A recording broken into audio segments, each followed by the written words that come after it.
How are you? I'm good, Tom. It's a pleasure to speak to you. Ah, my God, it's a pleasure to speak with you as well.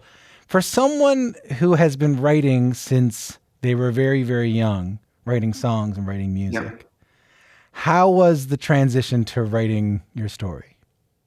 Oh, it was night and day. I think, probably any songwriter who's written anything other than songs would probably say the same thing. It's a totally different mechanism, it's a totally different muscle. Um, One thing that I really loved about it was that it felt like there were no, for lack of a better word, rules to adhere to. You know, I don't know that there really are songwriter rules, but I've certainly imposed some on myself throughout my life. I'm a stickler for certain.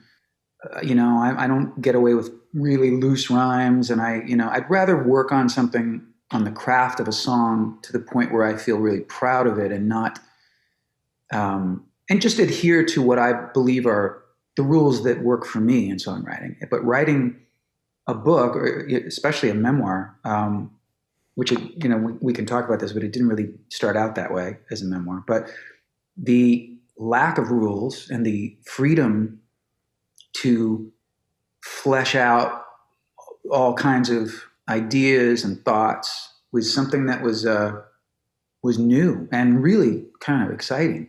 And instead of it being, maybe for a half a second in the early stages of writing the book, it felt a little daunting. It was almost like I do better with restrictions or rules. And what am I going to do with all this freedom? And then I just took to it like, a fish in water. Tell us now the story of, I mean, this wasn't meant to be a memoir. Well, a couple things about that. I've my entire life I've been a very private person. I've never been an artist who you've read much about. There's no tabloid stuff. There's no sort of behind the curtain stuff on me. Very, very little, and mostly by choice, but also because for most of my life, I didn't live a particularly salacious life. I mean, I was married to my first wife for 25 years, had three kids, ended up in the prime of my career, sort of bailing out of LA and moving back to my hometown of Chicago and living a quieter existence. So my privacy and my enjoyment of being treated and going through life as a more normal person than as a big star celebrity was something that I was always I held dear. And I also just wasn't so sure that a memoir, in quotation marks, was something that made sense to me, certainly at this stage of my life. But so I began this exercise really by writing basically the life story of a bunch of my most famous songs. Because there are really interesting stories behind, not necessarily the writing of the songs. I don't know that there's hardly any interesting stories behind the writing of a song. Sometimes, but rarely. But it's the recording of them, or the time you performed it at this thing, or and what makes a lot of stories interesting in terms of when I say our musicians' careers, it's the interaction, it's the collaborations, it's the other characters that show up along the way. And in that way, I had a ton of stories, and I had a lot to write about because I've worked with really interesting, amazing people. Um, and then, and so I really began the idea for even sketching out the early stages of the book 10 years ago, maybe, when I started doing solo acoustic shows. I'd always done, for years, I had done occasional solo acoustic thing, like at a charity event. If somebody said, "Hey, can you come and play three songs?" I'm not going to bring a band for that, just bring a guitar. But the idea of doing 2 hours of that as a one-man show scared the crap out of me. And historically, I tend to gravitate towards things that scare the crap out of me. I think it's a good thing. I like sort of walking towards the scary stuff. And it became a gift that I can't even describe. The solo acoustic shows, and I still love playing with the band. I love a big rock and roll show as much as anybody. But the solo acoustic show it's so unique and such it taught me how to really be a performer and a communicator. And what I learned in the early stages of doing those shows was that the show is what exists between the songs. And that's what I had a guitar and a piano, and I had a bunch of my songs and my voice. But what I really wanted in those shows were stories. And so as I fleshed out the stories that were all true, they started to sound like chapters. And then I was kind of off to the races. It wasn't until about a year and a half ago when I hooked up with Simon & Schuster, when my editor, Sean Manning, pushed me to just delve a little deeper into my own life, my childhood a little. I was like, when he said, I really feel like you need to write about your childhood, I was like, really? Okay.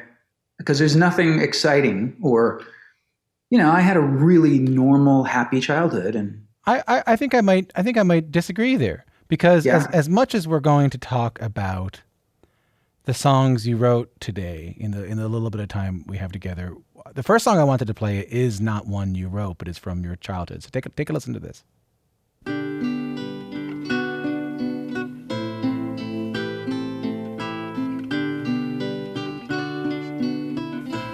I wanna be free, like the bluebirds flying by me, like the waves out on the blue sea.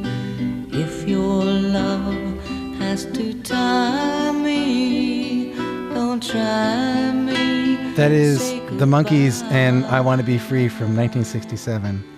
So let me understand this. You are it's your first day of school and you're asked to sing a song. Yeah.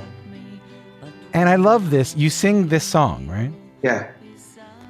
You say not, hey, I'm Richard Marx. I want to be or you introduce yourself. I want to be a singer. You say, hey, I'm a singer. Exactly. Yeah, I was a cocky little dick even then. Where does that come from? The idea that even at that age, you would say, hey, I don't, it's not that I want to be a singer. It's that I am a singer. I think, Tom, that it was the first, other than being male, it was the first identification that registered with me. It's like, I'm a guy, I'm a male, and I'm a singer, because that's all I did. I sang all the time. And when I would see the Monkees, or I would see Tom Jones, or I would see Creedence Clearwater Revival, I'd be like, I'm going to be John Fogerty. I'm going to be Davy Jones. I'm going to be Tom Jones. And it was a matter of fact thing. It wasn't until my teens, really, when I started to think, well, maybe I'll be a songwriter. Maybe I'll be a producer. And then it was like, I just want to be in this business. I want to make music in some way, shape, or form for the rest of my life. If it turns out I get to be a singer with success, great, but I'm prepared to do whatever and everything. First of all, that's a beautiful song. That's such a beautiful song, I Want to Be Free. And it was, as you know from scanning the book, it wasn't just this recognition of, I'm a singer and that's a song I know, so I'm going to sing it in my class, in front of my class on my first day of school. But it was the beginning of this thread throughout my life where, 6 months after that, I met Davy Jones. I mean, I was 5. I was 5 years old. I sang that song in my class, and maybe even less than 6 months later, I was in a room with the Monkees. And Davy Jones, who was my favorite and who was my hero, took an extra 10 minutes alone with me and just sat and talked to me and was every bit of Davy Jones that I wanted him to be. It is part of your sort of inherent Forrest Gumpiness of popular music. Yes. You know what I mean? Like it's not just the songs that we know you for and the big hits, which we're definitely going to talk about. But to me, what I find interesting about your path is then again, just how you seem to show up in these incredibly important moments in the development of popular music. Like just take a listen to this. All night long, all night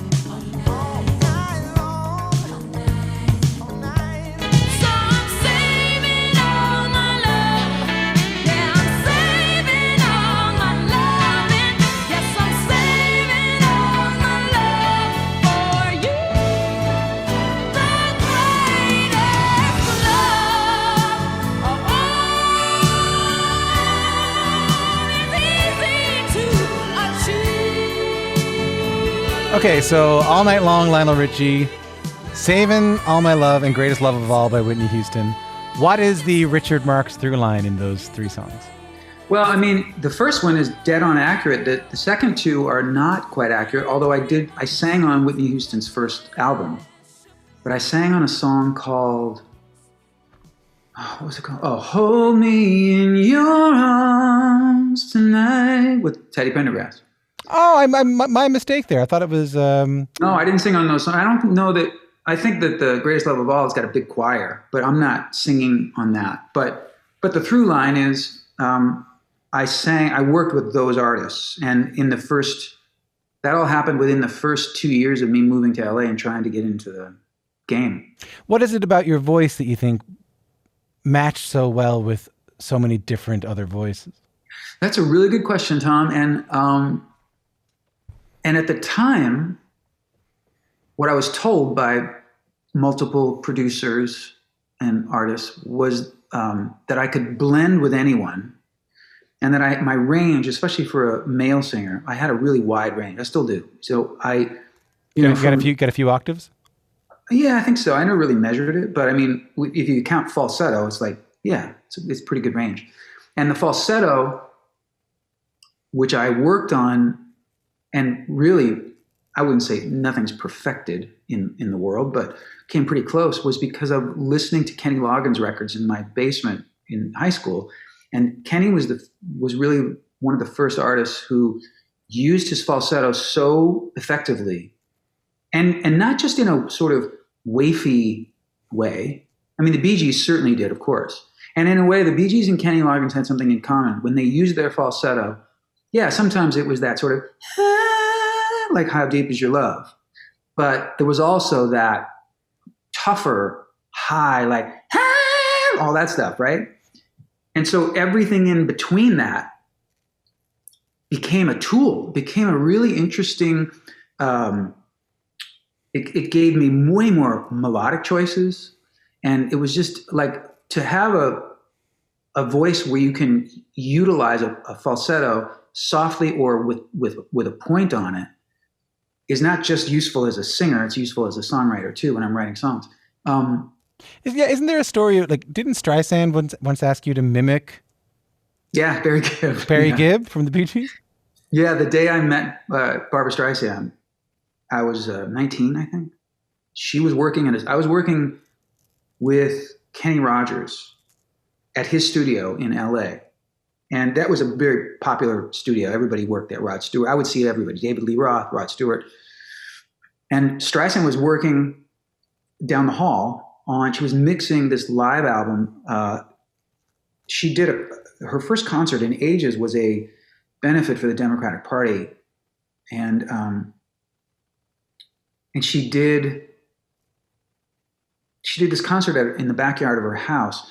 And Barry Gibb showed up to do Guilty with her. And apparently he forgot the first, it ought to be illegal. He forgot to sing it. And so she came down the hall herself. She didn't send somebody. She walked into our studio. First of all, I'm sitting there and she walks in and it's like, well, yeah, there's Barbra Streisand right in front of me. And she was like, is there somebody named Richard here? And it was like quite a trip. So yeah, she asked me to come down and sing that line and imitate Barry Gibb, which I guess I did quite effectively. I would argue you can still do pretty effectively. I could still do it. I could still, if it all goes to crap, I could just be a Barry Gibb impersonator. Head on down to Reno, you and I, I'll put together a little band with you. Don't worry about it. Absolutely. I'll take care of it. Yeah, I can do that. I can do Boss Skaggs. I've got, my imitations are through the roof. I can do a bass player. That's what I'll do. One note bass player. So I mean, we could spend so much time in that part of your life, but we should talk a little bit about your own career. I mean, you released your self-titled debut album in '87. It goes on to be a platinum-selling smash hit record. Is there a moment you can remember in time where you realize, because Keith Urban said something interesting to me one time. He said, this is the most name drop I can do. He said, security, get this man out of here. He said, what's bloated Colin Hanks doing here? No, but he said, he said, the thing about getting famous is that incredibly challenging, if not impossible, to become unfamous. So, what was the moment you realized that your life was never going to be the same after that record got big? It was literally an overnight thing. I had started playing a club tour when Don't Mean Nothing came out. So the chronology was that I finally got a record deal. Yeah. Spring of 1987, we released Don't Mean Nothing as my first single to rock radio only. We weren't even sure we were going to cross that over to pop radio. I wanted to start my career at rock radio, and I believed that Don't Mean Nothing was the right song. It was, it was hair metal bands and guys that had been around a while, like Seeger and Mellencamp, and there was no one doing anything like an Eagles-y kind of thing at the time. And then I ended up having 3 of the Eagles on Don't Mean Nothing. Joe Walsh played the solo, and Timothy Schmidt and Randy Meisner sang background vocals. So I thought, even if people don't like the song, they're going to want to listen to it because it's the closest thing to an Eagles reunion in 7 years, since the long run. But we went out on a club tour to start promoting it. And I was playing, I'm not exaggerating, I was playing to 7 people at the most at these clubs. Bar staff and a few people. Totally. Yeah. And I remember one night in Albany, New York, on the stage, there was a big pillar that supported the ceiling that was in the middle of the stage. So I would have to sort of like sing around this pillar. And there were like 6 people, and one of them left. Ooh. I was like, wow, maybe this isn't going to work out for me. What happened was that 2 weeks into that tour, MTV started playing the video. And I remember being out in some town, and I went out to a coffee shop or a restaurant or something. And I knew that the song was getting played, and the song was starting to go up the charts a little bit, but no one had recognized me in public. And the next day, MTV added Don't Mean Nothing as it was a thing called the Hip Clip of the Week, which meant that it got 7 plays a day for a new video, which was huge, right? And so let's say that happened on Tuesday. On Wednesday, I and a couple of my band members went to a local mall, and I could barely get through the mall. We had people following us throughout the mall. Doesn't that mess you up? Like for one day to be fine in a Dairy Queen, and the next day you can't go to a Dairy Queen? Yeah, it was. I'll be really honest with you. It was exciting for a half a second, and then it was very unnerving for me. I'm not, like I said, I've always been private, and I'm very outgoing on stage, and it's like many performers, it's an exaggerated version of me. Through the years, I think that the line between the me at home and the guy on stage is narrowed to almost nothing. I'm pretty much the same guy on stage as I am off stage. But at that time, I was 23, and I wasn't sure what was happening. And it was weird. I remember thinking, well, this is what you want. This is what you wanted. Now you have people following you into the record store at the mall, and people running to the record store, getting my record, and then following me down the mall to sign it. And like it all happened in one day of MTV play. And I just remember thinking, everything is different, and I don't know if this is good for me. And I honestly don't remember a deeper part of it, like why I was afraid of it. But it took me a while, like most people, it took me a while to feel comfortable with it.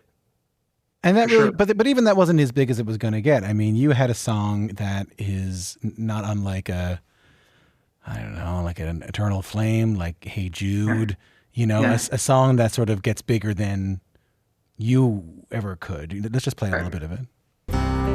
Wherever you go, whatever you do, I will be right here waiting for you.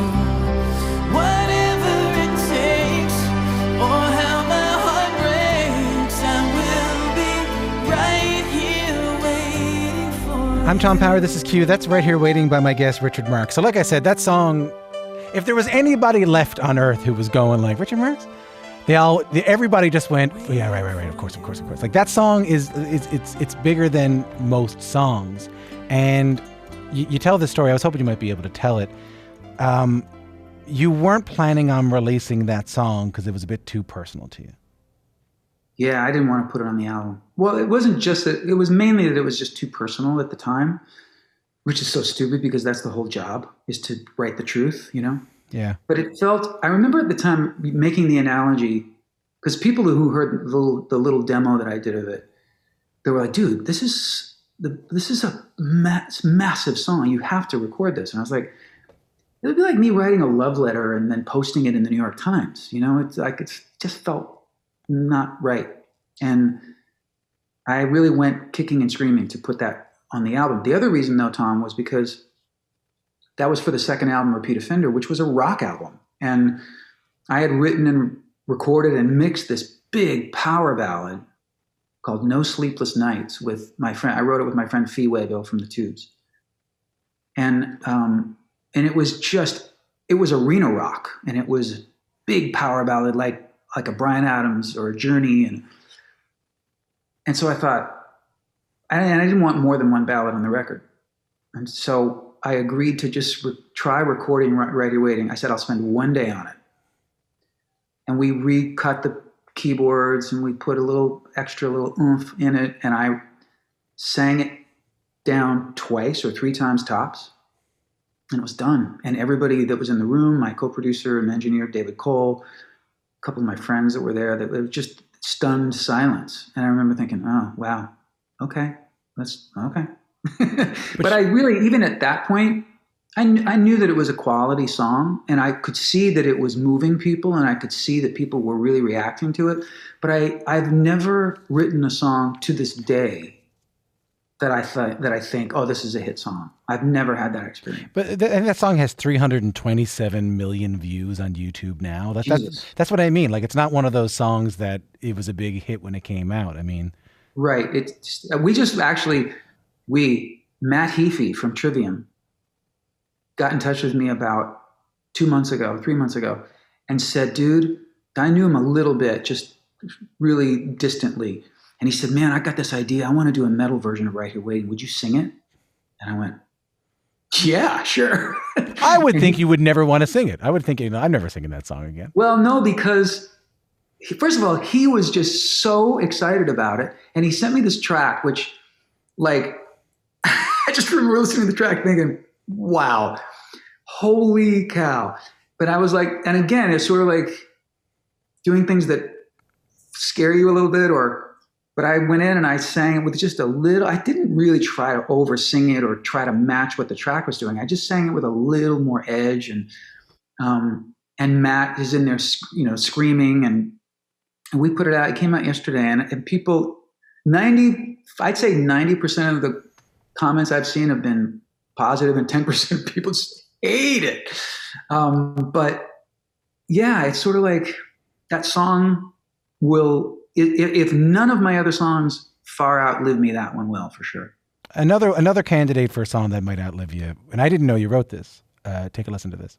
And I will take you in my arms and hold you right where you belong until the day my life is through. This I promise you. That is NSYNC, and This I Promise You.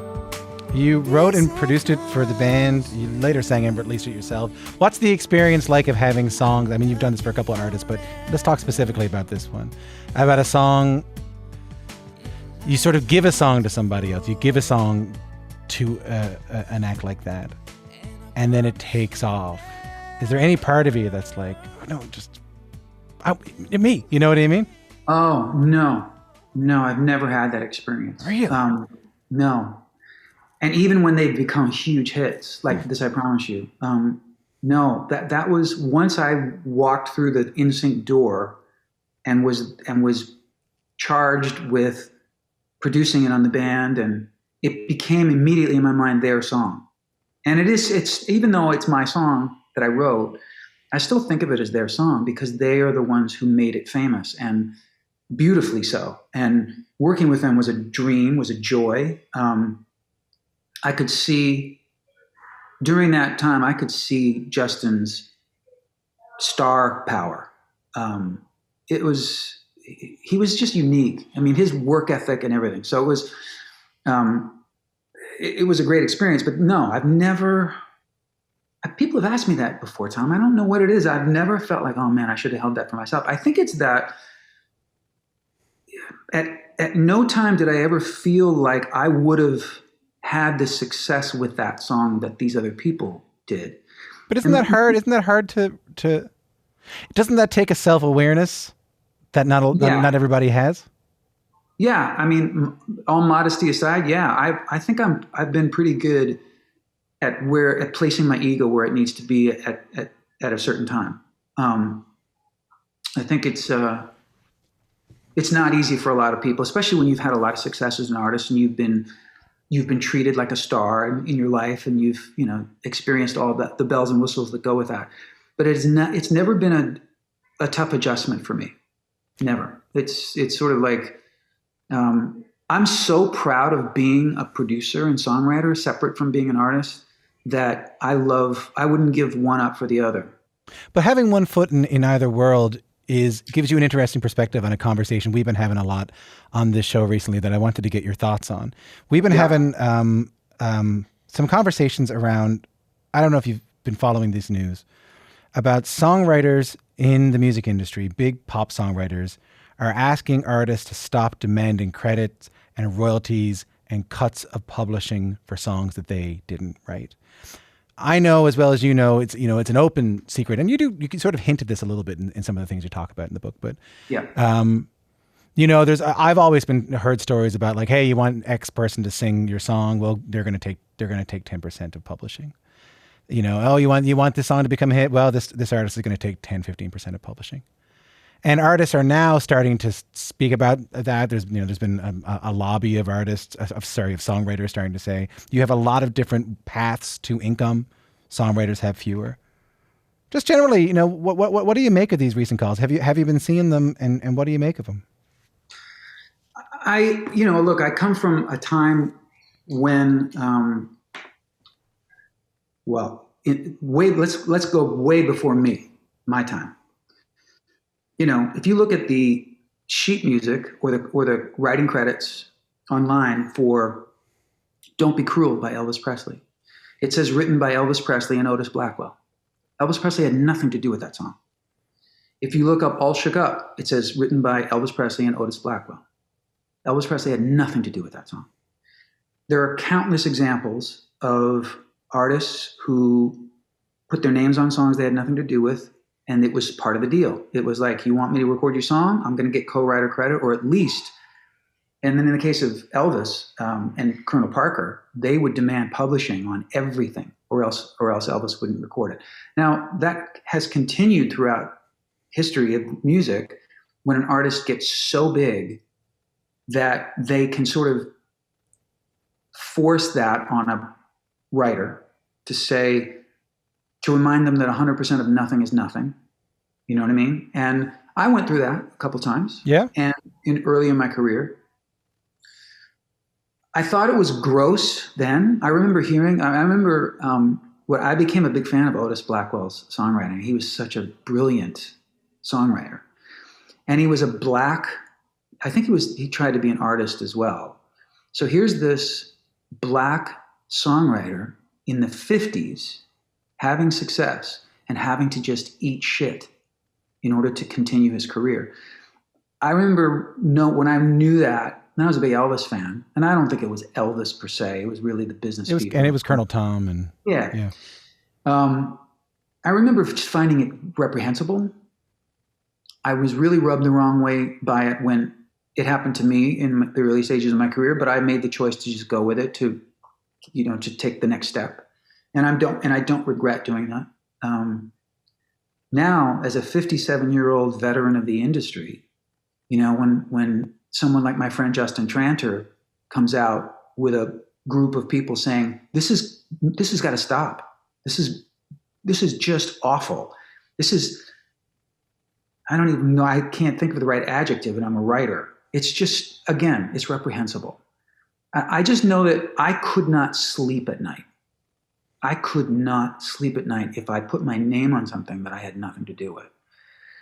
And I applaud Justin, and I support it. And that said, I don't think it's going to change much. You know, I can't, and you'll understand this, I can't name names right now, but my son, who's all three of my sons are really brilliant songwriters and singers and producers.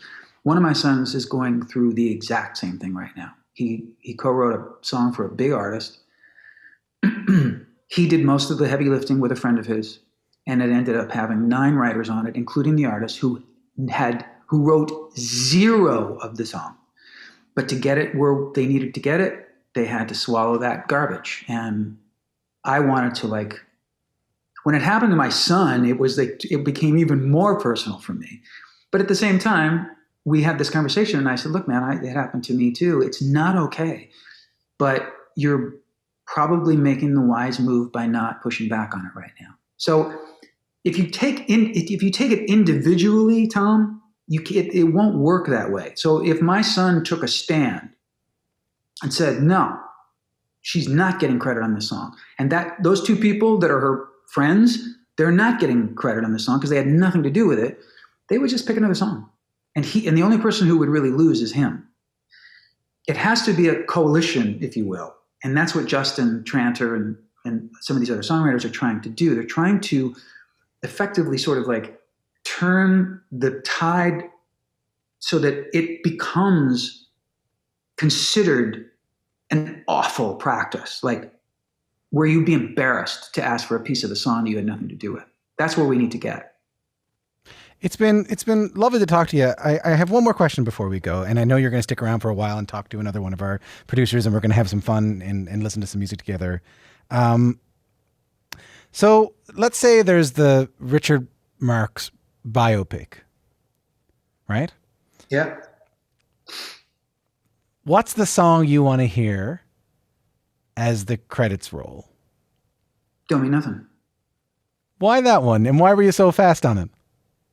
Because as you can imagine, you know, I guess I started 87, so a long time ago. 34 years ago. 34 years ago.